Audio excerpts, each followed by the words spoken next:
But we are in studio with Cindy Dillard. She is she's been my accountant, and she is an accountant, and she has CPAs on her team. But I always introduce her as and describe her as our tax strategist because I have learned.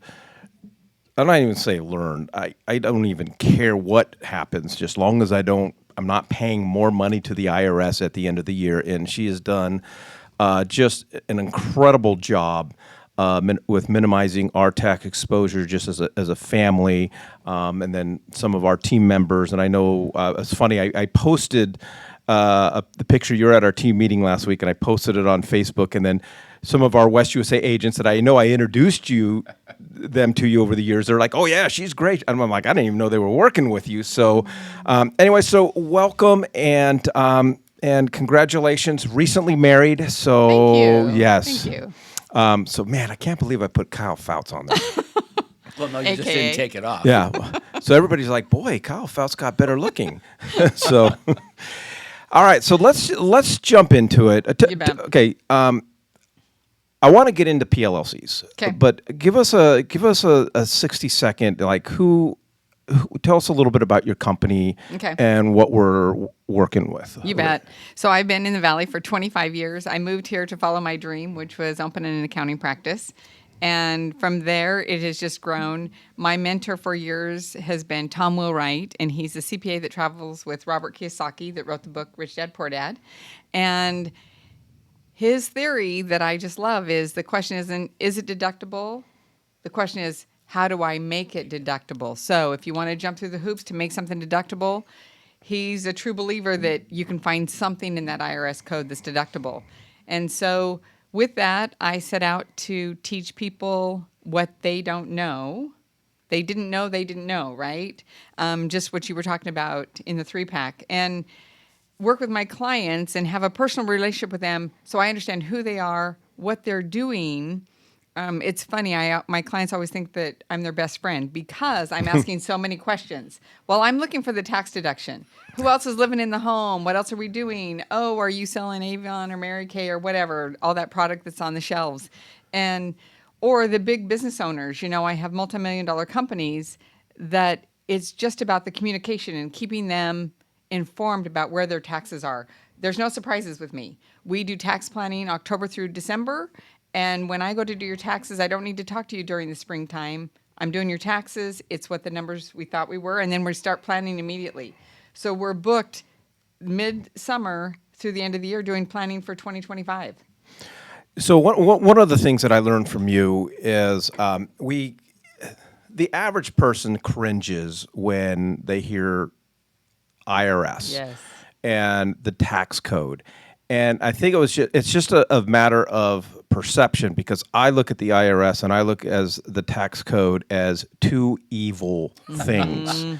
Because that's just how we were taught and so forth. And you explain a little bit differently. You're like, the IRS tax code is your best friend. Yes. Because it's going to tell you how to pay as little as possible. Absolutely. How to work in conjunction with them, as you talk to investors and how to make that property and manage it like a business. So now we have a deduction to offset your W-2 income. How do I do things so that I can make them more things deductible? All right, so let's jump into it. The number one question that I get from agents is, do I need one? Do I need a PLLC? What is a PLLC? And when is the right time to do it? And then what I find is a lot of agents go out and then they do it, and then they've done it wrong. Yes. Okay, so every realtor should have a PLLC, and I would say do it right out of the gate. Now, if you don't, that's also okay. You can set up the PLLC later, but whenever you set it up, it allows your preparer or yourself to decide in the year you set it up, when do you want to either tax it as a sole proprietor or when do you want to tax it as an S Corp.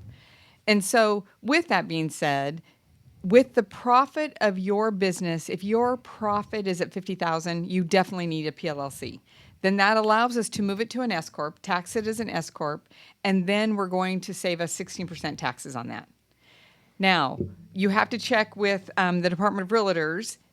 That's who you're governed by. That's who you answer to. So, with that being said, if you set it up out of the gate, you're going to get a tax ID number, not use your social.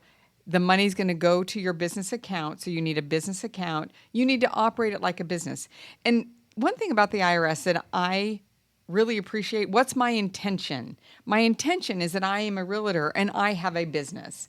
I'm not sitting over here just, oh, maybe I'll sell a couple of houses or not. No, my intention is that, no, I'm going to set up my PLLC, I'm going to set up a bank account, and I'm going to go make me some money, right? Then you operate your expenses out of that business account. Now, with that being said, let's say it's October. We didn't set up the PLLC. You come and meet with me, and I say you really need it. So you need to call our attorney, get your PLLC set up. So what the IRS does allow, even though I didn't set up my PLLC today in October, I can still go back to January and claim those expenses that I've spent money on from January through October before my PLLC was set up. And that's also the concept with anything, with a rental property, with any kind of business. What was my intention? So the example would be, I think I moved here in December. I hadn't made any money yet. I set up my LLC in January, but I still had all those expenses the prior year, right? I still came down here to find my property. I still came down here. I traveled down here. Those are all expenses that I paid personally that I'm still going to use. So it's not a hard and fast, oh, I didn't do it in time. I didn't. So the beauty of the PLLC or any LLC is that I, as the preparer, I have until January 1 of that prior year. So right now, if you have an LLC now, or let's say for 24, you set up in November 24, I can ask the IRS to make it effective January 1 of 2024 to save you the 16% taxes. Does that make sense? Yeah, no, well, it makes perfect sense. So does the PLLC, does it allow me to write off more stuff as opposed to if I wasn't a PLLC? Well, I don't know that it allows you to write off more things. It's just categorized a little differently. Some things that I would look at. So if you're a sole proprietor and it's on a Schedule C, those are the most highly audited tax returns. The beauty of the S Corp is there's only a 5% audit rate and it goes to a different service center. So what Tom likes to talk about is let's keep your personal tax return as clean as possible. Those are the most audited, right?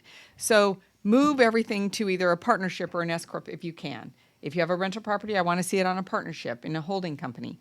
If you have any other form of business, I want to see it filed as an S Corp. Not even a partnership if you're showing profit. Okay. What are some of the things that typical things that are deductible, but real estate agents aren't deducting, aren't aware So of? lots of times, because they've talked to somebody and they say, oh, I'm just going to do mileage. Well, but maybe that was a year you purchased a vehicle that we could claim the bonus depreciation on. And I'm going to want to take that. So with that being said, I want you to keep track of all your expenses. Business use of the home. What does it cost to operate your home? Now, the beauty of what the IRS did is, remember we used to have our square footage? They changed the rule a few years ago, and now it was how many rooms you can dedicate towards your working from home, right? So then when we have that, paying your kids, the IRS says you can pay your children age-appropriate jobs, age 7 to 17, and I think the number for 2024 was 14,000, and it goes up a little bit this year. So paying your kids. Another one is the Augusta rule. The IRS says that if you rented out your home for 14 days or less in a year, okay, so get this. If I rented my home for 14 days or less in the year, I don't have to claim any income. So if we think about the Super Bowl when it was here and people were renting their homes for a couple thousand a night, I wonder how many of those people claim that income, right? The IRS says you don't have to. I rented it for 14 days or less in a year, and I didn't have to pay taxes on that money. So what I like to teach my clients is, how do I do that? How do I have my business rent from me for 14 days in that year and not claim the income? I want to slow down a little bit on this paying your kids. I remember it was when I first met you, you came and presented to our team meeting, and you talked about paying your kids, and I'm like, oh, she's crazy. Like, there's just no way. I am going to jail, and I'm too pretty for prison. And so I came home, and I was talking to my wife about it, and she's like, yeah, that doesn't sound right. And then my wife's a Google machine, and she starts looking it up. She's like, oh, yeah, like Cindy's right on this. And when we started doing that, and like for the last 4 or 5 years, I've been paying my kids because when we started it was $12,500, so it was $25,000 a year that I was paying my kids. So let's kind of explore You that bet. and how it works and what is the end result. What's the actual benefit of that? So I'm going to talk about that first. The benefit is that I get that deduction. So I have a gal that's got 7 kids. And so immediately we're in the hole, right? January 1, we're going to be in the hole for that year. Nick's over here going, man, I need to have more kids. And so the beauty of that, okay, so it's age-appropriate jobs. You have them keep a timesheet. You have them set up a bank account. Now, what we find is it's a custodial account, so you typically can't have an account in a minor's name. So it has to be. So I think what this gal did is she just set up 7 savings account. It's called 1, 2, 3, whatever, right? So the money needs to go into the children's account. You have them keep a timesheet. Now, it's been really fun over 25 years to see people bring their kids' timesheets in, and you have an 8-year-old that wrote it out, right? Some of those things are kind of fun, and then the kids that are more have more technology, they've created a spreadsheet, and this is what they did, right? So you have to sometimes think out of the box. What are they doing? It's the vehicle that they're going to clean that's a company vehicle. It's the office in the home. It's those things. Now, the money does go into their account, and that's a lot of money. So the IRS doesn't say you have to tell them where the money's at or tell them how much is there, right? But the exercise still has to happen. The money has to go into their account. And then what I tell my clients all the time, it's then pay the things that the children like to do. So are they in sports? I don't know about you guys, but some of my clients that club volleyball or club baseball, it's $2,500 or it's $5,000 out the gate. When Chelsea was little, she paid for all of her own dance, and then she paid for driver's ed, and then she paid for her car insurance out of that account. So the beginning and the end is that I get that deduction. And when Chelsea was little, it was like $6,000. I mean, to have it $14,000 right now, that'd be amazing, right? That's a lot of money that would go towards whatever her activities are, and she was busy doing activities. So the beginning and the end of that is that I get this great deduction. Now, they say age 7 to 17, right? Well, I have a realtor that she's got 2 little kids. She has an open house. She has her toddlers there, and she invites all the toddlers' mothers to come and view at the open house, right? And the kids are on all the advertising. Absolutely. Go ahead and pay them. Yeah. All right, let's get into travel. This is my favorite. Yes. So because I have the PLLC, and so what I've done, and you can say whether it's good or bad, is I got a separate Southwest Airlines credit card because we fly a lot of Southwest and get the companion pass and all that. Everything that has to do with business, whether I taken a client out to golf, lunch. I charge my credit card, and then I pay off my credit card every month from my PLLC. So it's all business. But you taught me because as real estate agents, no matter where we travel in the world, we're doing business. We're talking real estate. We're on our computers, and so. I've written off every trip that I have taken in the last 5 years because I'm always doing some sort of real estate. And then you taught me basically door to door. So the minute that I leave my door to the minute I get back home, that is that travel period. And I remember the one I was like really nervous about. My wife and I, we took our kids on an Alaskan cruise, and I'm like, this one might be a little bit of a stretch. But you're like, well, how much work did you do? And I'm like, well, man, I met these new clients. I mean, we're just always doing real estate. And you're like, okay, there you go, travel. Yes. So that's one that the IRS said, so let's say it's a weekend and they want to see you work on Friday and on Monday to claim the weekend, right? And just like Mike said, from the time you leave your home, you keep track of every receipt. Now, I would say real estate is probably one of the easiest to be able to travel and claim it all because you're always talking. With me, I either buy a property somewhere I like to visit so I can go visit it, or I have clients. So we go to Hawaii every year, and I have a couple of clients in Hawaii. So I at least make the trip for my vacation, but then I'm meeting with them, and we're going through their books, and we're doing their planning. I just had some clients move to Chicago, and my new husband's daughter moved to Chicago, and I said, hey, I'll be there. We're going to help her move. Can I come and meet with you? So how do I make that trip more deductible? I'm going to see a client. I'm going to be doing my work. Real estate, again, like I said, is one of the easiest because you're always talking real estate, and it's easy to find real estate, and it's easy to get clients. All right. Let's get back to talking about auto Yes. because, are we keeping track of miles or are we just noting it on? I use QuickBooks, so QuickBooks makes things really Right. easy for I say my bookkeeper. Thank you for introducing me to her, and just say these are just my auto expenses. This is how much I did on gas, and this is how much I did for maintenance, and had to get new tires, and agents. I hear so many different things from agents who are Right. not accountants, Right. on how How to to do it. handle auto. So I want you to keep track of everything, only because you're going to miss something if you don't. So for me, it's the monthly car wash, right? So I signed up for Jackson's for the monthly fee. That's deductible. It's any repairs. It's the insurance. It's everything for that vehicle. And there's so many things people forget. It's the interest if I'm paying a loan. They say, well, I'm just going to do mileage. Well, but if it's a year that we really need that big deduction, and pretty much for a realtor, the only big deduction I might have might be my vehicle, right? And especially in Phoenix, Arizona. So I'm from Idaho. In Idaho, you don't drive to Blackfoot, Idaho from Idaho Falls once a day. You wouldn't go there. I wouldn't go there to do work. It's 25 miles. Here, we might drive it 3 times a day, right? I used to live in Goodyear. I would drive back and forth twice a day, just because that was the norm here. So here I would say, yes, keep track of your mileage, but if it's a year I need that big vehicle deduction, if you've kept track of everything, it's better.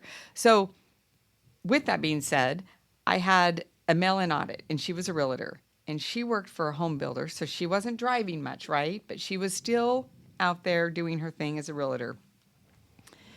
She said, well, the house burned down and we didn't have the paperwork. And I said, okay, where do you get your oil changed? Luckily, she went to the dealership to get it changed. I said, okay, go get the records from the dealership. So she did.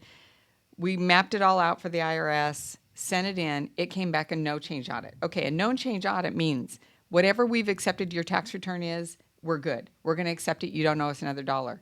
They accepted the oil changes from the dealership because it had her odometer reading on it, right? So keep it as simple as that. Okay, I realize this is February. If you haven't changed oil, change it now.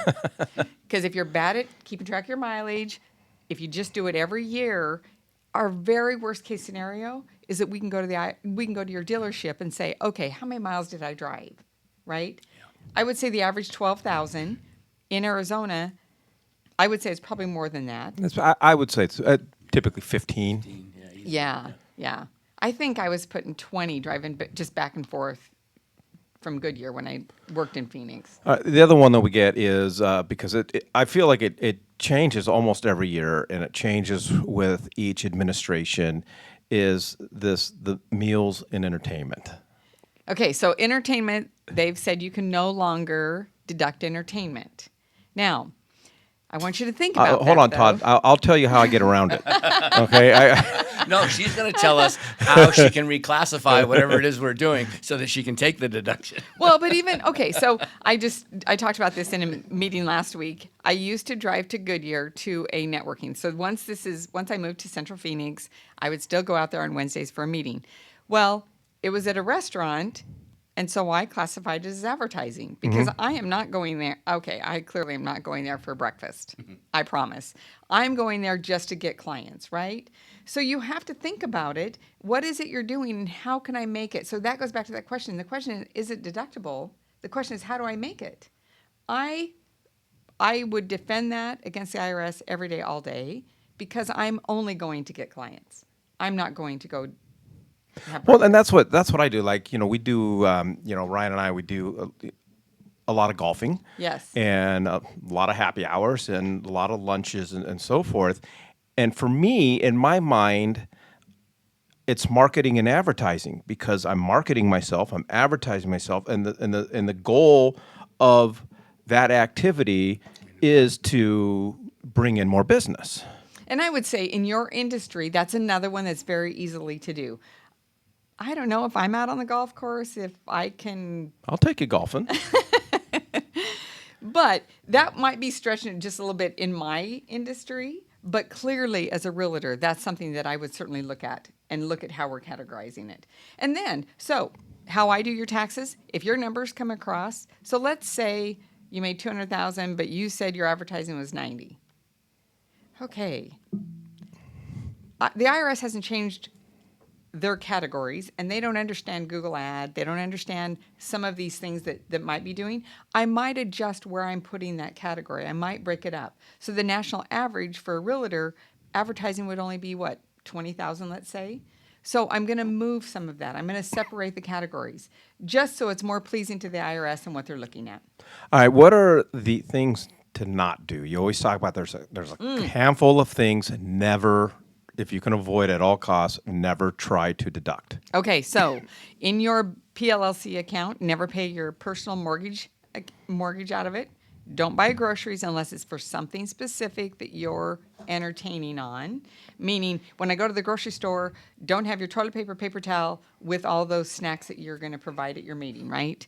And the last one is dry cleaning. They do not allow dry cleaning to be deducted unless you're traveling. Those three I don't want to see. And then I never depreciate your home. So if I tell you we're using your home for business, I'm not depreciating your home because then that question comes into play when you go to sell the home. Now I have to recapture that depreciation, play the capital gains. We just don't do that. What am I not asking? How good is your tax preparer? How good is that person you're talking to? Something we're excellent at and we really strive for is our response, getting what you need, and talking to the client. I ask my clients, just promise you'll stick with me for a couple of years. I just need you for a couple of years. It takes 1 or 2 for us to figure out how we work together. And then after that, you probably won't want to see me anymore. You'll just send your stuff in. I ask a lot of questions. I want to know what you're doing. I want to know why you're not happy with who you're with. But I also want to know, what are you doing that we're not deducting already? What are your activities, right? What do we need to be looking at? So one of the things, Cindy, is, when an agent or anybody in the world has somebody they know that's their friend or it's their father-in-law or their friend's friend or something along those lines, somewhere along the line they've been told they can't do certain things that maybe you can actually do. So the two things that I would want to see is, and then I guess one other question, or if it's even possible to answer, is say somebody was earning $100,000 as a realtor, since you're familiar with that industry, and let's just say they're no superstar, but they made $100,000. What's the difference financially for them in taking the time to, because it sounds like everything you're asking somebody to do is just so burdensome to collect all this data that they're running now. They don't understand what they could save by taking that small amount of energy to be able to find a system to track that stuff, because right now everybody's all over the place. Well, sometimes I get a receipt, sometimes I don't. It's like, so what would be let me just ask you, what would be your advice, and what would you recommend they do to update their knowledge on what they potentially could do? I think probably the first thing would be their records. So it's as simple as what Mike did. Find one credit card that you're going to only put business expenses. Then if it's to the point that you need a bookkeeper, Or what about your 12-year-old? They could be doing an Excel spreadsheet. Some of these kids are excellent on Excel. You don't have to have QuickBooks. So I think first track everything. So I guarantee if I have two clients, one that sends me absolutely everything and one that picks and chooses what they send me, his return's going to be less because now I can go through every expense and I can tell you what I can claim and what I can't claim, right? All right, as we wrap up, I want to kind of get into the process. We always on the show we always talk about red time, green time. Building your team, and I always joke that real estate agent. I'm really not joking, but we are inherently cheap, and we oftentimes don't like to invest back into our business, but it's important. You are running a business, and part of running that business is as a real estate agent, you're an entrepreneur, and so therefore you're the accountant, and in addition to the sales manager and the janitor and the chauffeur. Well, I recognize early on. I mean, I'm not an accountant. I can't. I hated every year. I had to take a weekend and figure all this stuff out. I hated it. So. I want to invite. So we got your email up there. Obviously, you're not Kyle Fouts, but I do like to be upfront with people. You are definitely not the cheapest. No, I'm expensive. Yes. But when you break it out and because you charge basically, I would call it a monthly retainer, which Yes. is still it's tax deductible. Absolutely. Right? Yes. But to have you and your team available when I have questions, because that's how I learned. It wasn't once a year I met with you. It was like, okay, how many calls you get from Ryan and I, like, hey, we're thinking about doing this, and that's why I call you a tax strategist. So I want to just prepare our agents. You're not going to break the bank, but you're not the cheapest. I can't tell you how many clients we've sent over, and then we talk about you. Like when I go visit them, they're like, "Oh my God, thank you so much for introducing me to Cindy and so forth." So, but talk about the process. So the process is that, like Mike said, we're on a monthly retainer. That's so that you feel like you can ask questions anytime. I want to know. I want to know if you bought a vehicle. I want to know if you're looking at a rental property. I want to know if you had another child. What was happening is I would like to people know weren't- if I had another child because people weren't telling us things, and I would see it on Facebook. Oh, by the way, what about the child you had that I saw on Facebook last year, right? Those kinds of things that I want to know. And so it's a monthly. Right now, to do a business and personal tax return, it starts at $6,500, but I guarantee you're going to save probably $15,000 to $20,000 that first year you file with me. Okay, that's that first year. You get that savings every single year. Yeah. That's just me looking at it. And I had a client a couple weeks ago, and he was kind of mad. He was like, well, are my returns wrong? Well, they're not wrong. Your prior returns are not wrong. Well, in the end, they were wrong. So we are fixing those. But I'm really careful. I'm not going to step on somebody else's toes. It just means they do it differently. My son-in-law is a CPA that works for us, and CPAs are just different. They look at things differently. And God bless my son-in-law. He looks at things differently. But that's when I step in and I look at it from the 30,000-foot view and how can I help you? Well, I'll say this: my wife and I, we've not changed much over the years. But before we met you, we were cutting a check to the IRS every single year for somewhere between $30,000 to $40,000, and it sucked. And what I cut to the IRS, I'm like, oh, I don't know what Cindy did, but damn, it's nowhere near that. And so, yeah, you do get the savings. But Cindy, thanks so much for joining Thanks us. for having Cindy's me. email That's awesome. address Thank you, is Cindy. up there, so definitely reach out to her, either for yourself or for your clients. And we're going to leave you with the quote of the day. We're doing this new system, so You're not going to hit the button? oh, okay, I can do that. All right, do the best you can until you know better. Then when you know better, do better. Thanks for joining us today. Go out and sell a home.